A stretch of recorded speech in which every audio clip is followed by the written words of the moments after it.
কৃষ্ণ শ্ৰী শ্ৰী অনিৰুদ্ধদেৱ বিৰচিত পবিত্ৰ ভক্তিমংগল ঘোষা পাঠ আৰু ব্যাখ্যাৰ কিছু ৰেকৰ্ডিং কৰি থকা হৈছে। কৃষ্ণ হৰি নাম লো, হৰি নাম লো, পাপ নষ্ট হোক ইহাকু নেজানে মনে,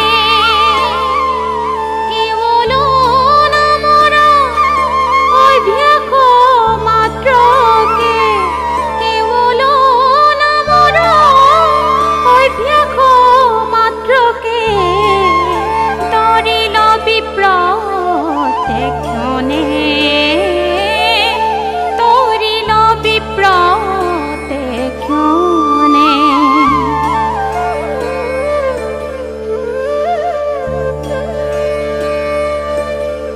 নাৰায়ণৰ নাম যে ঈশ্বৰৰ নাম, তাক অজামিলে ভালদৰেই জানে।